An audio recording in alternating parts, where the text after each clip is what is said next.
Dear Kitty's Girls, my name is Plum, and you've been writing to me all along. Me and Kitty Montgomery have been lying to you.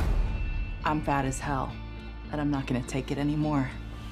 Something I'm really interested in exploring is I think many women are not very in touch with their anger, and so when they start to have it, they don't know what to do with it. There's nowhere I can go to escape.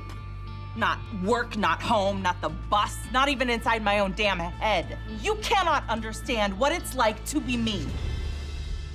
Plum wakes up to the fact that the world is unkind to her.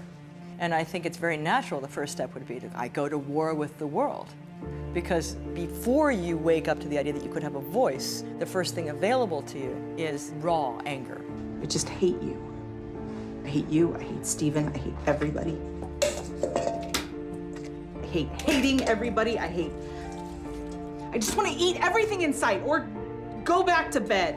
She really is just like a teenager. One minute she's happy, and then she's sad, and then she, and she just doesn't know what to do with it. So it's kind of like a loaded gun being pointed around. I was reading about bipolar disorder. You do not have bipolar disorder. What you have is feelings. Well, I hate that. Seriously, I get it. It's sort of this delayed adolescence. Like, she's a grown woman, but she's trying on different hairstyles, different clothes, different groups of friends, different hobbies, different everything to see what fits and who she really is. It's kind of like new love energy or new romance energy. It's like, it's a little bit crazy and it's a little bit dangerous. So that's where I wanted Plum to be. Lady, you're under arrest. You catching this? Behind me, a scene. They're blowing up kids now. Suspected suicide. Something we talked a lot about is the seeds of revolution always have these different components, and civil disobedience, there's a long history of that being an important component. But something that I've always felt is, yeah, but change doesn't stick unless people are kind of afraid for their lives. Some co-ed walked into a locker room with a bomb strapped to her chest. Why are you hiding? I think Verena's brand of feminism is very crunchy, touchy-feely, granola-y, and I think Julia's brand of feminism is much more radical and active and action-oriented. Our help was supposed to go to lawyers, a class action suit for rape survivors, military women, and it did. Until it didn't.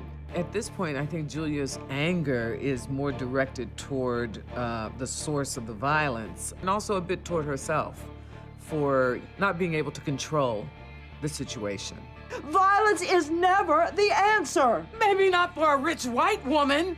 Of course, Julia has more anger than Verena does. Verena's very cushioned white lady experience, Julia feels, is very, very different than her experience as a black woman. How are you going to change the world when you don't even live in it?